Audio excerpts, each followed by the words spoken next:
welcome to another week of Math 236 at Home Edition. All right, so today is our last day in section 11.4. Hope you guys all had a nice weekend. It is Monday, and it's proof day. Yay! Monday doesn't get any better than that, right? Just a reminder, I'll be sending you some more email, but our second test is Thursday, April 16th. 11.1 to 11.4. I'll send you some info on the actual time regarding that, and it's pretty much the same deal as regular class. Problems like homework, WebAssign, or things in lecture as usual. There'll be probably an online portion and a portion where you send me your work. Okay, so excuse me. I need to grab my water. Here's some things to remember. We had already talked about these last time we did examples with them, but we haven't proved these guys. So the comparison test and the limit comparison test. For both tests, we're talking about series that must have positive terms, right? So here's how we say in math, series that must have positive terms, right? We have a series, an AN series, we have a BN series, we're adding up all those terms, and each of the terms in the AN series are positive, and each of the terms in the BN series are positive, right? I should have drank water before I started this lecture, sorry. Okay, the BN series is the series with known behavior. That's the way we're thinking about this. We have the AN series is our guy who has unknown behavior. We're trying to figure out what that guy does. Does it converge or does it diverge? And these two tests tell us that.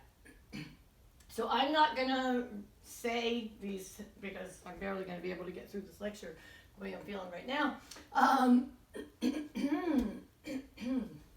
But hopefully these look familiar to you. And you can read that math and it makes sense to you, right? Okay.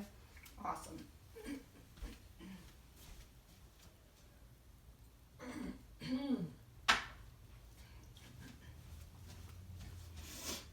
Okay, so proofs, right? So for the comparison test, well, we got to make up a little time somewhere, and for the comparison test, I want you to read this proof in the book. Okay, that's there. And 11.4, what does it say? So I have series with positive terms. If the terms of the AN series are smaller than the terms of the BN series, and I know the bigger series converges, then I know the series of smaller terms converges. And similarly, if the BN series has terms that are less than or equal to the AN series terms, and I know that the BN series diverges, the series with smaller guys diverges, and the series with bigger guys adding up diverges, right? That makes a lot of sense. The proof of the divergence part just uses the divergence theorem, okay, or the divergence test, right? So that part utilizes the fact that if the limit of the nth term, if the limit is not going to 0, then the series diverges. The convergence piece uses an argument very similar to what we had done before for a different proof, where you construct the sequence of partial sums. You show, in this case, it's increasing, right, because the terms are all positive, right? So since the terms are positive, the partial sum sequence is going to have to be an increasing sequence because you're always adding something that's that's bigger or that's positive to the previous nth partial sum. And then we also show that it's bounded. So just read that in your book. And then if we know the sequence of nth partial sums, if you know a sequence is monotone, right, increasing and bounded, what do you know? Yeah, section 11.1. What theorem was that? Good. The monotone sequence theorem, which guarantees that sequence converges. So if the sequence converges, the nth partial sum converges, then the series converges, because that's the definition of what it means for the series to converge, to add to something. It equals the limit of the nth partial sum, right? Okay, so we have that. All right. So let's see. So again, for this guy, the nth partial sum converges because it's due to the monotone sequence theorem, and for this guy, the nth partial sum just goes off to infinity. Okay, and therefore that series diverges. All right, back to limit comparison test then. So what do we have? We've got this limit, which is the important limit to compute regardless of which case of the limit comparison test you're in, right? You take the limit as n goes to infinity of the series with unknown behavior divided by the series with known behavior, right? In all of these cases, you have to come up with the series with known behavior. So the more practice you have at these, the better you get at picking the right BN. We talked about that a little bit last time, or quite a bit last time. All right. And so we have these three cases, which I'm, I guess I am going to repeat. So if we take this limit, and this limit is a positive number, right? So really this just means not zero, right? The limit is not zero. Y, A, and B, N are positive, right? And so if the limit L is positive, then it's not zero, okay? There's no way it was going to be negative. If that's the case, if you take this limit and the limit isn't zero, then what? Then, based on the BN series, this is the way we use this test. Whatever the BN series did, you picked it, you know what it does from your previous knowledge of series, then you know what the AN series does, right? And that's the way we use this theorem, and that's what we'll prove, but then we'll also mention it's actually true and vice versa, right? The statement of this theorem is really an if and only if statement. AN and BN converge if and only if the other one does, right? And same with divergence. So we'll see that in the proof, that it actually goes both ways. But the way we use it is we know what BN does. We're interested in what AN does. Yeah? Okay. And then the other two cases, the case when the limit is zero, as long as our test series, as long as our BN series converged, right? The guy we picked, our known series, and the limit was zero, then our AN series converged. If our guy didn't converge, then that told us nothing. It just told us we picked the wrong series, right? Gotta do something else. And that's one of your homework problems, as is this one, that same limit, right? What's the only other option? That limit grows unbounded, right? Here L means finite real number, right? Finite real number. Okay, so so here, what do we have?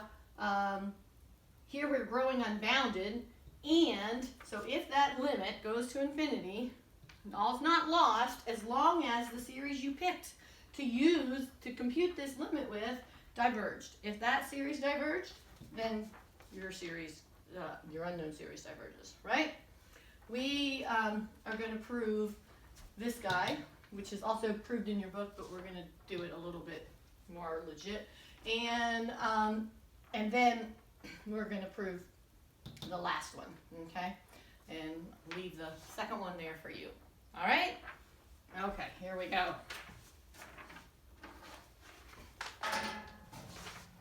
So, I'm going to erase these two guys just to get some space. Keep this on here. Keep that on here, because you may see the need for it here in just a minute. Okay, so let's prove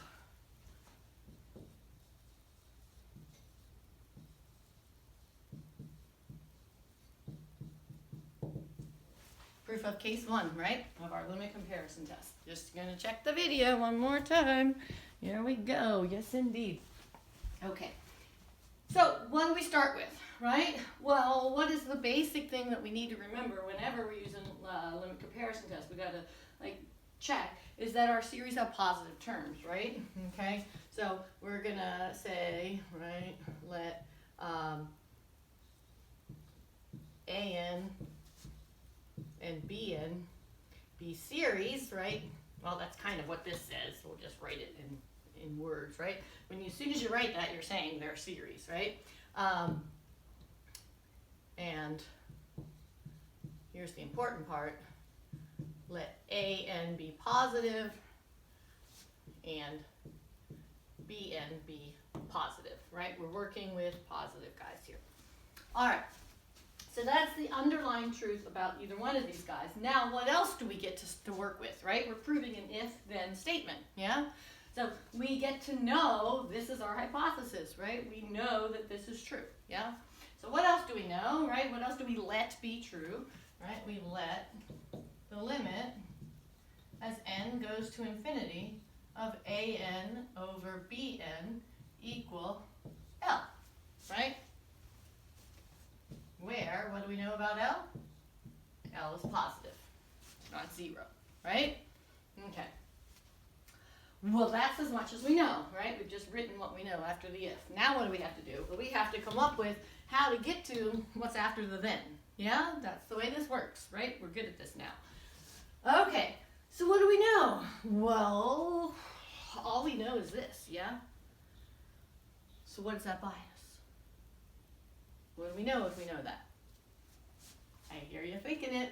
Okay. So, by definition, what? By definition of limit as n goes to infinity, right, of thing is equal to L. What do I know? Good, it's for every what? For every what?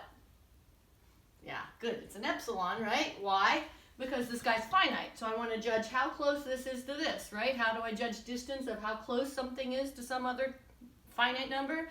Epsilon tells me how far I am from that, right? So for every epsilon greater than 0, yeah, you're on the roll now. Go ahead. Good. There exists n. Good. It's a little n's going off to infinity, right? So there exists a good capital N, right? Bigger than 0, such that what? What's true? If, yeah, what is it, right? As long as little n is big enough, right? That's what this means. We're saying what this means, right? You can't ever get to infinity, right?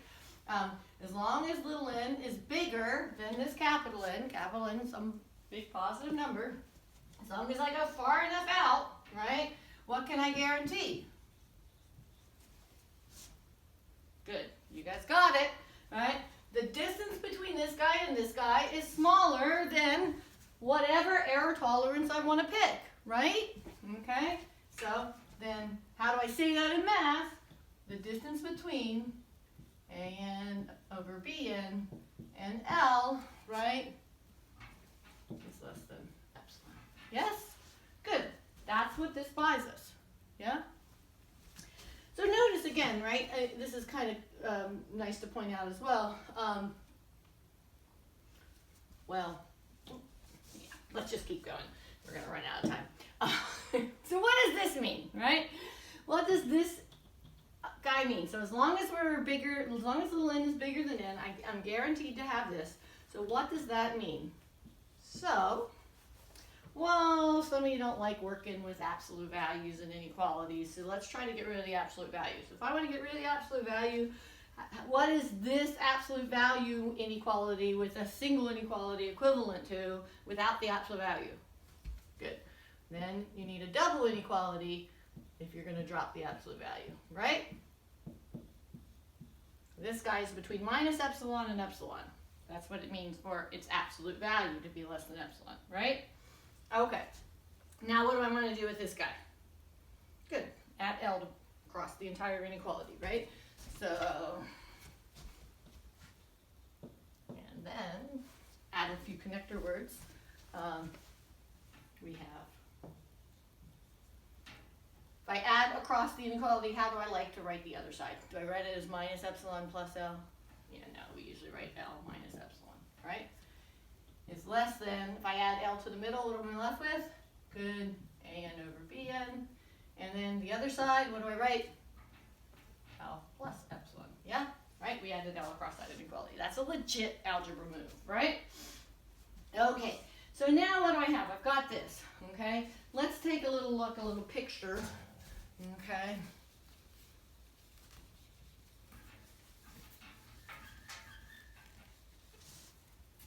just draw it up here. If we think about what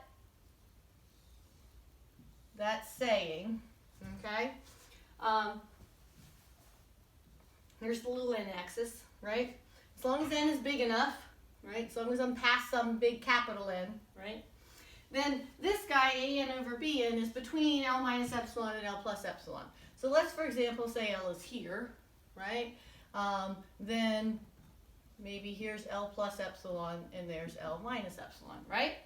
And have some visual of what's actually happening, right? And so as long as little n is bigger than capital N, then an divided by bn lives in this region, right? Does that make sense? Okay, good. So what's actually going to be important to us here? Well, there's a reason I left the comparison test on here and we just briefly talked about its proof. Because that's the guy that's going to help us prove this guy, okay? And so, in particular, it's not too hard to believe that, that there's always some number, right? So L is some fixed limit, right? And epsilon is any positive number, right? And so whatever L plus epsilon is, there's always some number, capital M, that's bigger than L plus epsilon. Yes? You guys agree? Okay.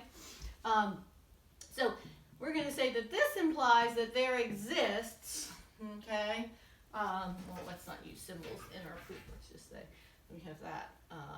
We'll just say it in words. This implies that, right? Just to make sure you're understanding what everything's making, what we're saying here.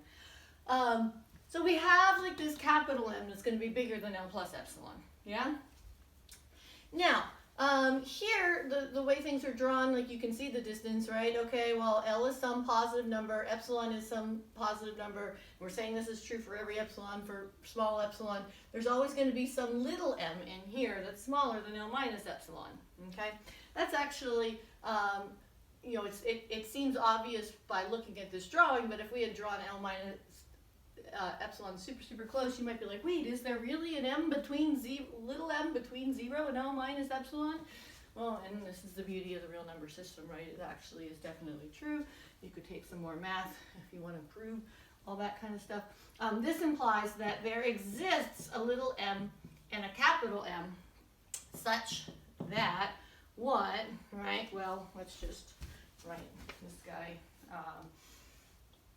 little m is less than L minus epsilon, which is less than an over bn, which is less than L plus epsilon, which is less than capital N. Okay?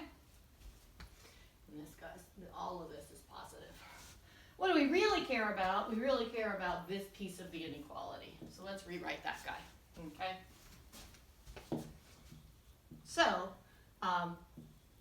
m is less than an over bn, which is less than capital M.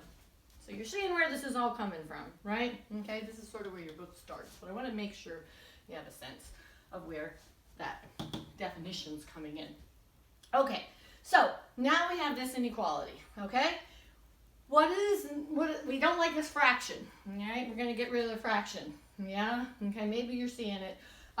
Our goal is to figure out what an does, and we don't have much help except for this comparison test, right? And so what would we do with this fraction, with this inequality? Good, let's multiply by what? Good, bn. What's important about bn? It's an inequality, right? If you multiply an inequality, good. You need to know that that thing you're multiplying by is positive, or else you're going to have to switch the signs of the inequality, right? So we're going to multiply bn, which is positive, which gives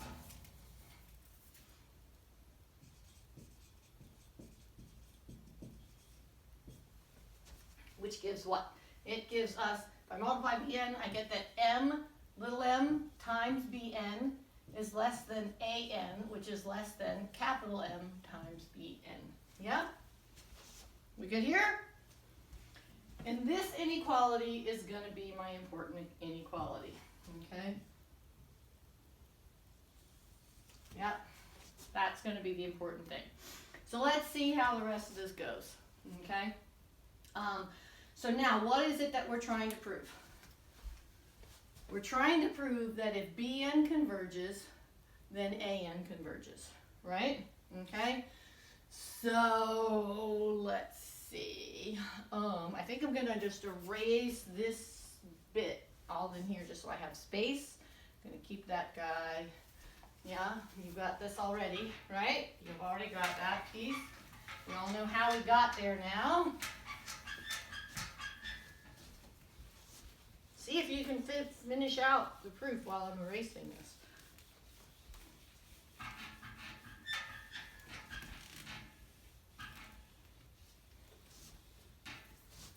All right, you ready? Here we go. So this is our big inequality that we're going from. Now we have to deal with, okay, what if we know Bn converges? So we'll just do suppose, right? We like the word suppose in math as well. Okay, so let's suppose that the series, right? The series Bn, right? We don't just say Bn. That doesn't make sense, right? The series Bn converges. Right? Let's suppose that the series Bn converges. Okay? If the series Bn converges, right? Well, then let's take a look at our inequality here. Which side of the inequality, the right side or the left side, is the side I really want to appeal to in the Bn converges piece? Good. You got it, right? I want this side. Right? Suppose that Bn converges, right? Well, then what? Okay, I'll just keep writing in green here for a sec, because I'm going to go with this right-hand side of the inequality, right? Then, well, what do I know? Well, what is capital M? Capital M's a constant, right? So, what do you know about the series capital M, right? The series capital M times Bn. What do you know? Good. It does what? Converges. Why do you know it converges? Because you proved, right, algebra of series, right? Because from algebra of series, back when we were doing those proofs, right, you saw that a series of a constant times a convergent series is equal to the constant times the sum of the convergent series, right? Remember that proof? Okay, so this converges because from the algebra of series, constant multiples of convergent series converge, right? Constant multiples of convergent series, we can pull out the constant multiple. All right, so then that guy converges. So now we know that this series converges, and since this series converges, what can we use? Good. I have my inequality all set up. An is less than the nth term of a series that converges, right? So since since I have this inequality set up and the series with this nth term converges, then what can I immediately now say? Therefore, by the comparison test,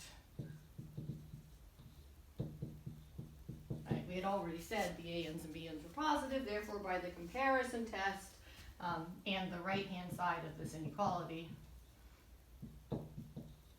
we'll just call it inequality star.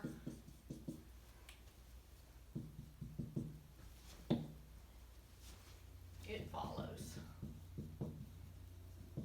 that the sum of AN converges.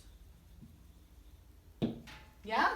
Woohoo! That was super fun and super cool. What's next? Yeah? What else do we have to do?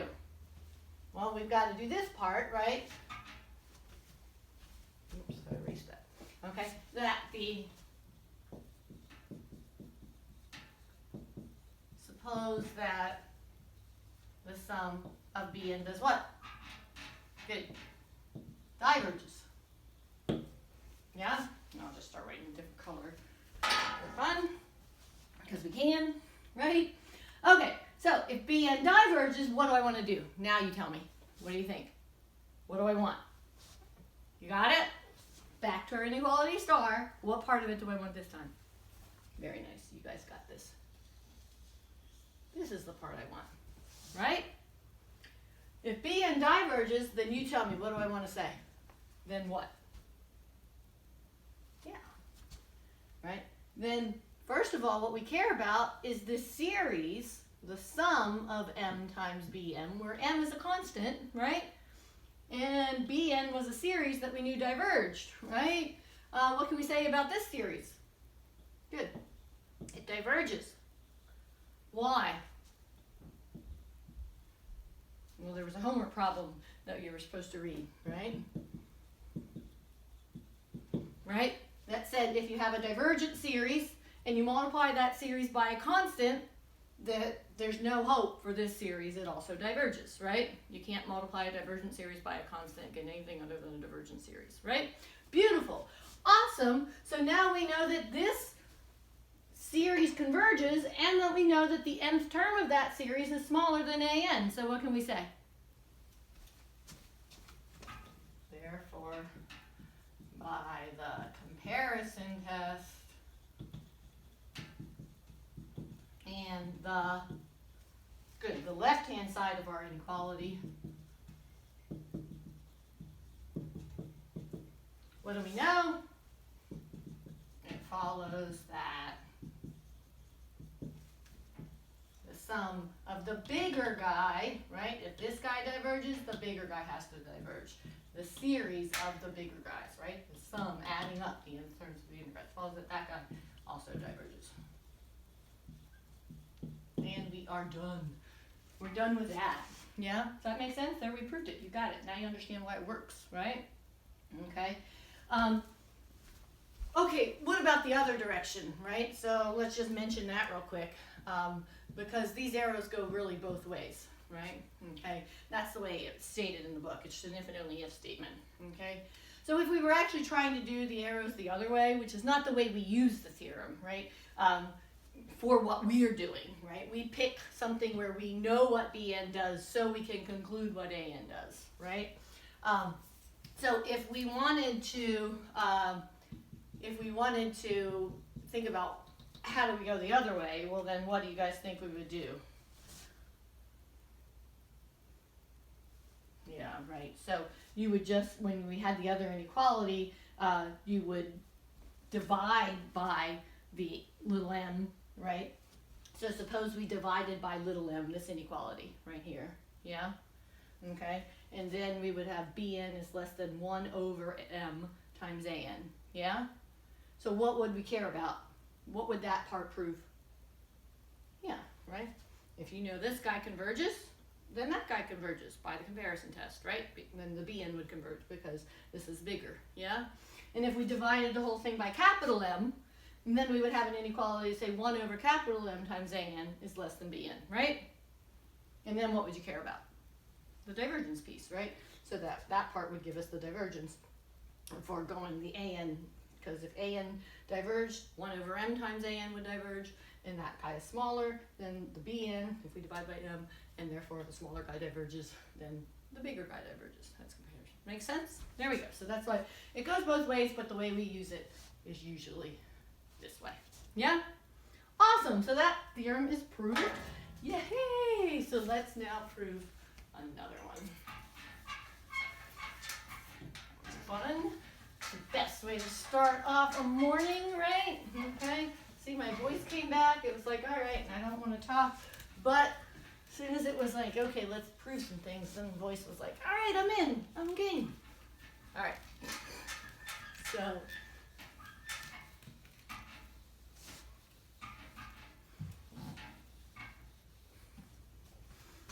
all right, so let's look at part 2 of the limit comparison test now. Yeah? You guys ready?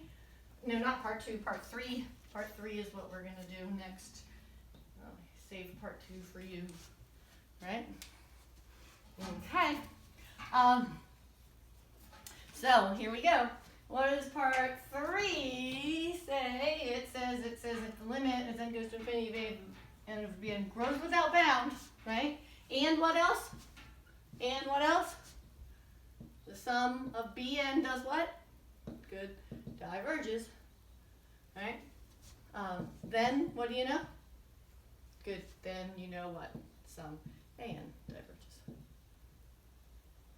right? Okay, so when you're doing these problems, just like we did them in lecture, right, last time, when I'm looking for work, right, okay, on your test, I'm looking for you to like say all of these things, right? You gotta do the computation, you gotta justify why this goes off to infinity, you've gotta have chosen a Bn, you've gotta have said why that is a divergent series, all that stuff, right?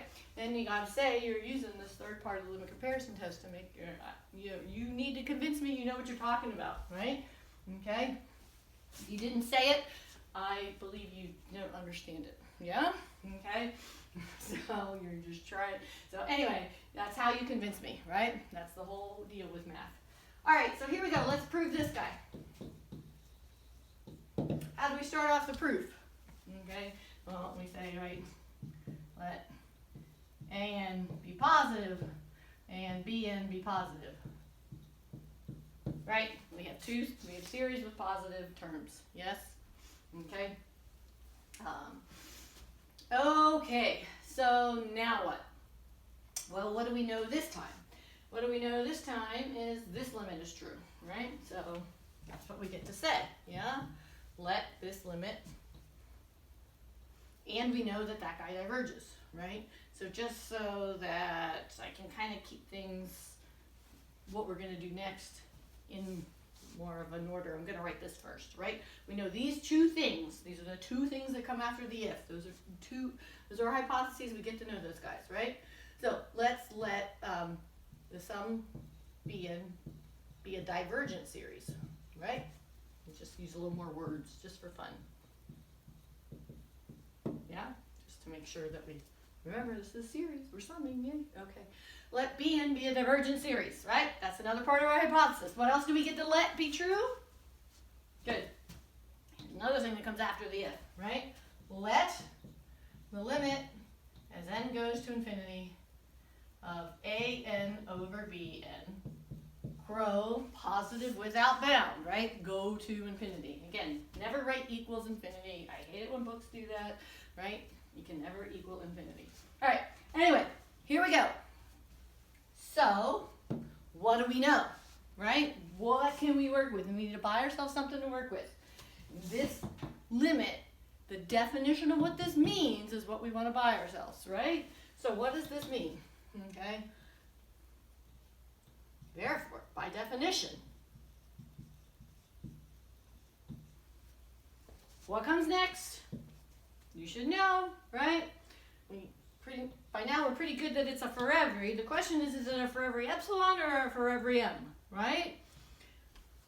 Is AN over BN getting close to something finite? Absolutely not, right? Could it possibly be an epsilon? Absolutely not. Epsilon judges how close you are to something. You can't get close to infinity. All right, therefore, so by definition, there's no question here. You know it, right? What comes next? For every m greater than 0, there exists n, right? N's getting positive without bound, right? So that means there exists an n greater than 0, right? Such that, understanding what everything means just makes it so much simpler. Such that one is true. So what do we mean? As long as n is big enough, same thing as before, right? As long as we're far enough out, and then what? Then what?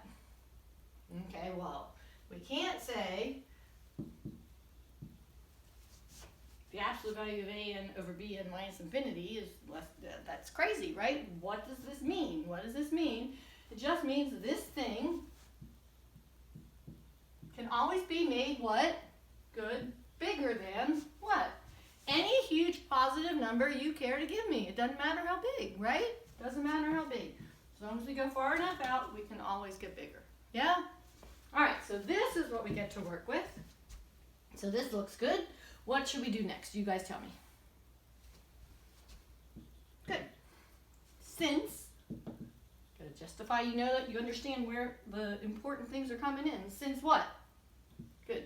Since Bn is positive, yeah, right? It's okay to multiply that inequality by Bn and not change the direction of the inequality, right? So since Bn is positive, what do we have? A sub n is greater than capital M times B sub n. Oh, this is looking a little good, right? Yeah? Okay, so what do we know?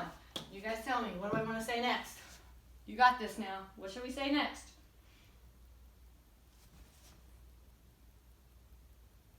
Yeah? Well, M is positive, Bn is positive, right? Okay, so what do I know? What are we in? Bn is a divergent series, right? Yeah? Okay, that's the other piece we haven't quite used yet, right? That's what we're going for. Before we deal with that, what do we need to say? So, the sum MBN diverges since some Bn diverges and M is just some positive constant, right? Okay?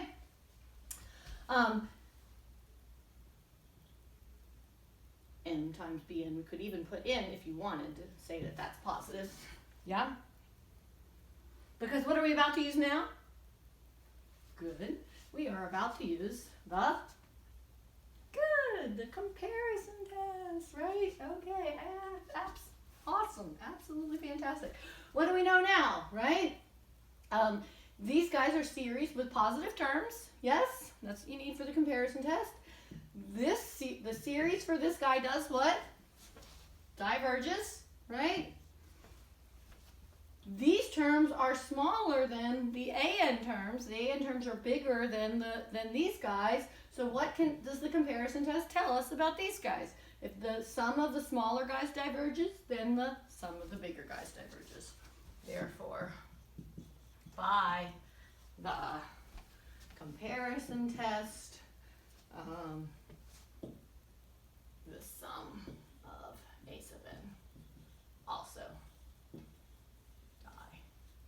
diverges. Good. Right? That's where we were. Yay! Exciting. So fun. So fun. All right. That brings our proofs to an end. Now we're just going to do one more example. Just kind of tie it all together. And 11.1 through 11.4. And that will be the end, right, of the material that the test covers on Thursday. Yes? We will continue to do more lectures this week. Doing 11.6 and 11.5, kind of out of order. Much prefer doing that in a different order. Seems to make more sense to me. But that will not be on our test, right?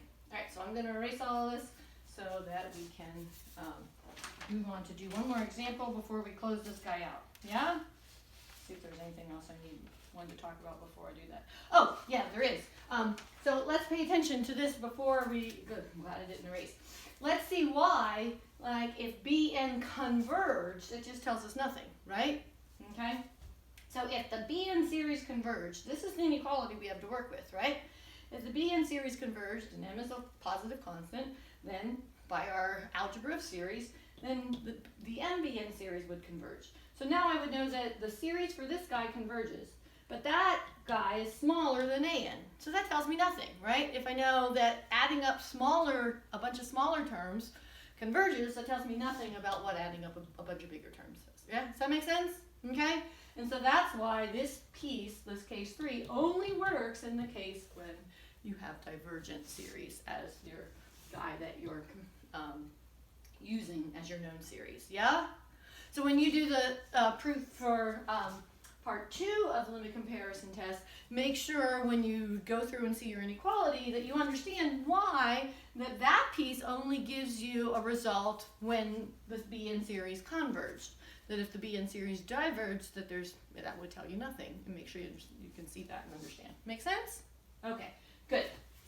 All right, now let's erase.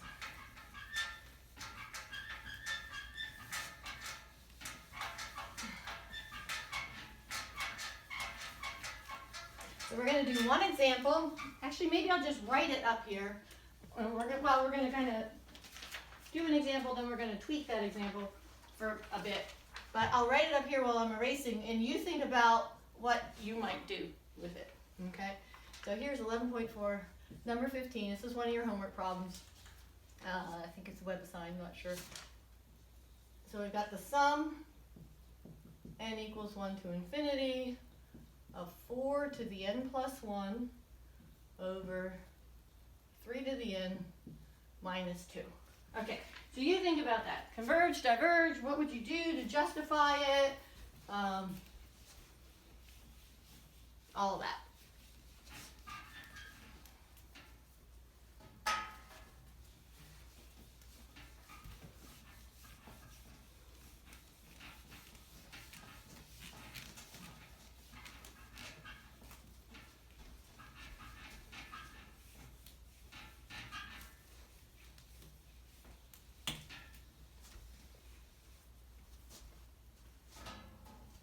Ready?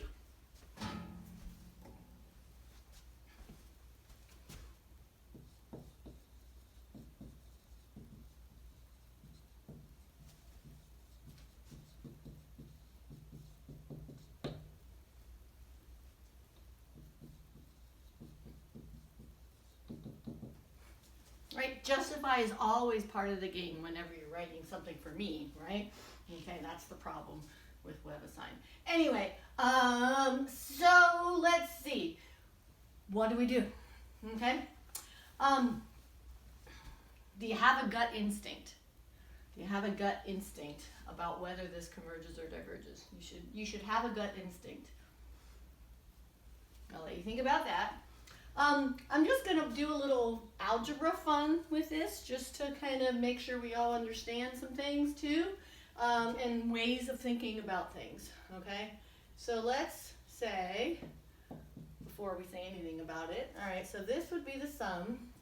Okay, how can I rewrite 4 to the n plus 1 using rules of exponents, okay? And again, as I've always said, very little what I do just like randomly. Like, making sure you understand these things is going to be critically important. So this is 4 to the n times 4 to the 1. Yeah? We agree here? Rules of exponents, 4 to the n plus 1. Divided by 3 to the n minus 2. Yeah? Okay? All right. So, make sure that looks like a 1. If you don't, make sure you go review rules of exponents if that's troubling to you. All right, so what is 4 to the 1? It's just 4, right? Okay? 4 is a multiplying constant, yeah? Okay?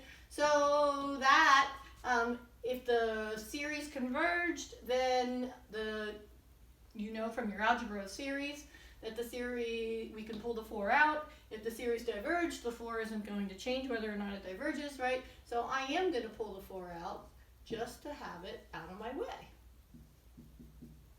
because I don't really need to deal with that 4. That kind of makes that look a little bit simpler to me, maybe. Okay, and so now, do you have a gut instinct? Okay, so there's a lot of things you can be thinking here, right? So gut instinct.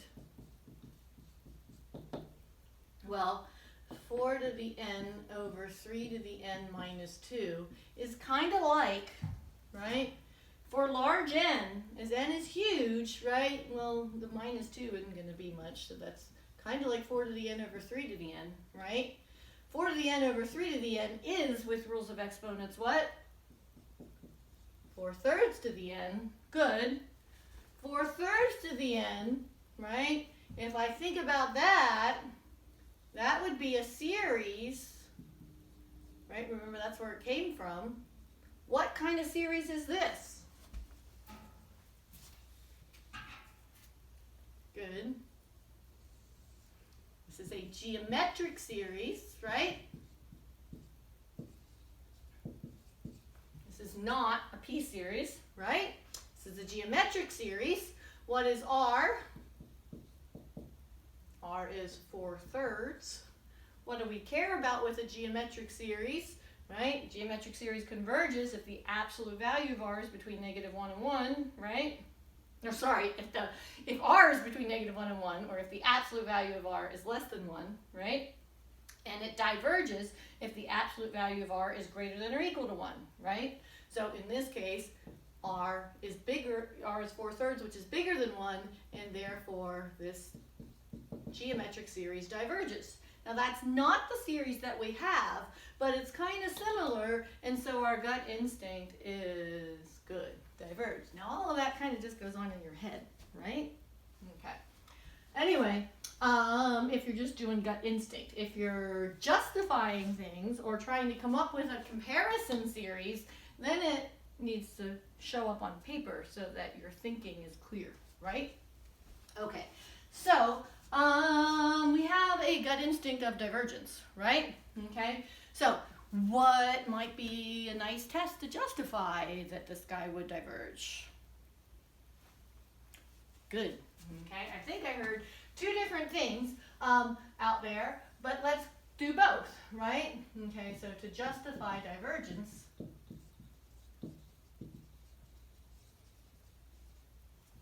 that's our gut instinct. One thing we could do is good, right? The divergence test, right? The divergence test, we can conclude divergence, right? Okay, so what does the divergence test ask us to look at? It asks us to look at the limit as n goes to infinity of the nth term of the series, right? Okay? Of our guy, a sub n. So that's the limit as n goes to infinity. Now, I did this little precursor work because I really now only care about that guy, right? It's just going to make my life simpler, yeah? Okay? If I worry about whether this series converges or diverges, then I have determined they're the same, right? Okay? And we already talked about why this guy converges means that guy converges, this guy diverges means that guy diverges. All right, so let's just take this limit. 4 to the n over 3 to the n minus 2, right? That's what we're doing, the limit of the nth term here. This is an infinity over infinity indeterminate form, right? These two functions these two guys are exponential, right? Now, technically we ought to be switching to x here as our variable, okay? But I guess we'll just keep going with n, right? If you're doing L'Hopital, we would switch to x if you were doing L'Hopital's rule, but we're not going to do L'Hopital's rule. One of the reasons is because you guys don't really often remember the derivative of an exponential function other than e to the x. Anyway, so you really ought to switch to x if you're doing L'Hopital's rule, but that's not what we're going to do. We're going to do this in a couple of different ways from the ways of evaluating limits when we've got infinity over infinity indeterminate forms and our guy is going to infinity, right? Okay, so what did we do? What did we do before when we had polynomial type things instead of exponential functions? We divided by the highest power of n in the denominator. So let's do the same idea. Let's divide each piece by the largest exponential function in the denominator, right? Okay, so that would be 3 to the n, yeah? And so that would be 4 to the n over 3 to the n, right? Over 3 to the n over 3 to the n minus 2 over 3 to the n, dividing every term by 3 to the n. Yes? That's legit algebra. Okay, let's see what this becomes then. This is the limit as n goes to infinity. 4 to the n over 3 to the n is equivalent to what? Algebraically, rules of exponents and fractions. Good. 4/3 to the n. Yes? Okay. What else? 3 to the n over 3 to the n is? Good. 1. Right? Minus 2 over 3 to the n is the same as 2 times 1 over 3 to the n power. Yes? Do you guys agree? 1 to the n over 3 to the n. 1 to the n is 1. Yes? Okay. So, all of that is important as we move along as well, making sure you understand fractions and exponents. So here now we have a limit. It's no longer infinity over infinity. Tell me about the denominator, right? Limit as n goes to infinity of 1 is 1, right? This is a constant multiple, right? So the limit of a constant times a function is the constant times the limit of the function. And so this guy is the guy that dominates, and whatever this limit is, it's 2 times that, right? So as n goes to infinity, where does 1/3 to the n go? This is back in 11.1, right? When we talked about these sequences, 1/3 to the n goes where? Good, to 0, yeah? Okay, so my denominator, right, is going to 1 minus 2 times 0. My denominator's going to 1, right? Yeah? Where's my numerator going? Where does 4/3 to the n go as n goes to infinity? Good, that guy goes to infinity, right? It all depended on whether or not this number in here, right, r, was bigger or smaller than 1, as to whether it went to 0 or 1. Go back to 11.1 and take a look at that. So what happens to this limit? This limit goes to infinity. What were we doing? We were doing the divergence test. How do you tell me you understand what the divergence test says? Oh, I got a limit that is not 0. That's you need to justify it to me. Got a limit that's not 0, therefore this series diverges. Which is the only conclusion you can ever make from the divergence test, right? If the limit were 0, you'd be like, okay, got to pick a new test, right? All right, so this guy diverges, therefore a constant times this guy diverges, therefore our original guy diverges. Beautiful. All right, what's another way to do this limit? Okay, so suppose, let's just see, this is just a little fun with algebra and exponents and limits, right? So an alternate solution, right, would be, let's do the same limit, we're still doing the divergence test, right? So this is an alternate divergence test solution. Limit as n goes to infinity of a sub n, right? Limit as n goes to infinity of 4 to the n over 3 to the n minus 2, yeah? Now, if we hadn't have done our nice simplification there, right, then when you did your division, you would have had to do that. You would have had to do the same thing that we just did right here, right, with 4 to the n plus 1 when you were in here, right? Okay, 4 to the n times 4. Okay, so now here we are, we're looking at this. And then you would have gotten a 4 over 3 to the n, right, multiplying, exactly, right? The 4 would have been pulled out here, and you just would have had a multiplying 4 out here, and 4 times infinity still going to infinity, right? Are we all good there? Okay, you should try that. Try the algebra 2 there, make sure you understand.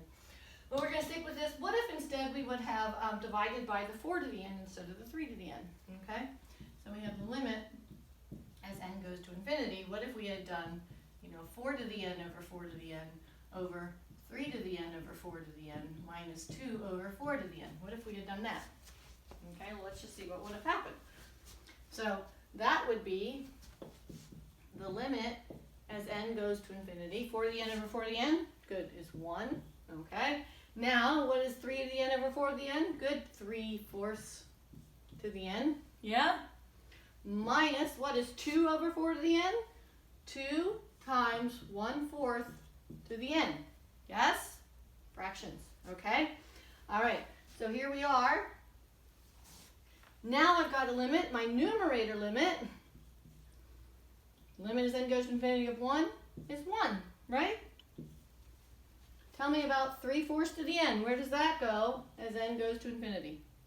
Good. Goes to 0. Where does 1/4 to the n go as n goes to infinity? Good. 0. So what does the denominator go to? 0 minus 2 times 0. Denominator is going to 0. 1 over 0.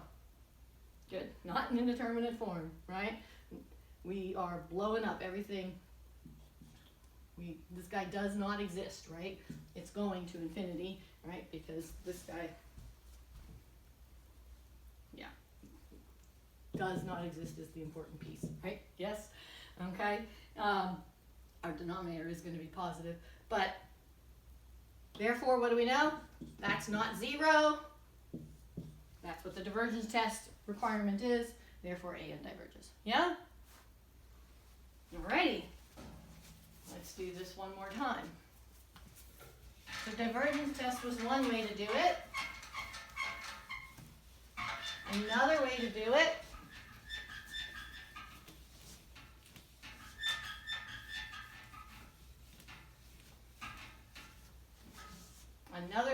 it is limit comparison test. Here's a third alternate solution, right? Limit comparison test. Okay, another way to justify, right? We use that to give us an instinct about what was going to happen. Now let's justify. What if we do the limit comparison test, right? So then what do we need to do? We need to look at a limit as n goes to infinity of an over bn, right? We know what an is. Okay? So I'm going to still keep going with this guy. My an is 4 to the n over 3 to the n minus 2. That's my an. The question is, what is bn, right? You've got to pick bn. That's the whole deal, right? We're going to choose the sum of bn to be, let's just say we're going to choose bn to be, give me an idea, what do you think we ought to choose, let bn be? What should bn be? This guy ought to be your bn, right?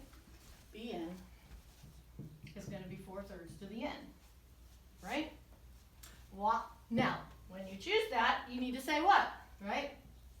The sum of bn, which is the sum of 4/3 to the n, right, is a divergent geometric series since r equals 4/3 is greater than 1. You got to justify to me that you understand all of the pieces, yeah? All right, now we're going to plug in this bn, right?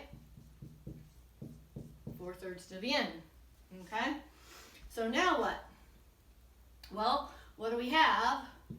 This is the limit then, as n goes to infinity of 4 to the n. The numerator is 4 to the n over 3 to the n minus 2. What is the denominator? The denominator is fractions and exponents. 4 to the n over 3 to the n, right? Now I've got this big limit, fraction over fraction. When I have fraction over fraction, then I want to rewrite as a single fraction. So my numerator just stays the same, right? 4 to the n over 3n minus 2. And then I'm going to multiply that times, good, reciprocal of the denominator, 3 to the n over 4 to the n. Yes? Okay? Got it? Nice. Okay, so now what? These guys cancel, right?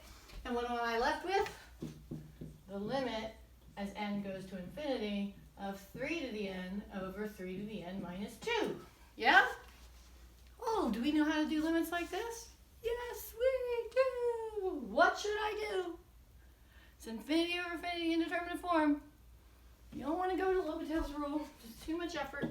Okay, what do you want to do? Limit as n goes to infinity of, divide everything by 3 to the n, right? So 3 to the n over 3 to the n over 3 to the n over 3 to the n minus 2 over 3 to the n, right? Just to make sure you see it all. What limit is that? That's the limit as n goes to infinity of 1 over 1 minus 2 times 1/3 to the n, right? This is 2 times 1 over 3 to the n, and 1 over 3 to the n is the same as 1/3 to the n. That's where that piece came from, yes? Constants, multiplying fractions, and exponents. We got to understand them. All right, so now what? Give myself more space. This is beautiful because everything's a constant except for this guy, 1/3 to the n. Where does 1/3 to the n go? Yay! Goes to 0, so what am I left with? 1 over 1 minus 0, which is 1. Yay! I've computed this limit. Am I done? No, I have not justified what I'm doing. This is the limit comparison test. What do I care about? I got an L. My L is positive. It's not 0. You can either say positive or not 0. It doesn't matter to me, right? So it's up to you, whatever it is, but you've got to justify, you understand what the conclusion has to be, okay? So this, by case 1 of the limit comparison test, Therefore, case 1 of the limit comparison test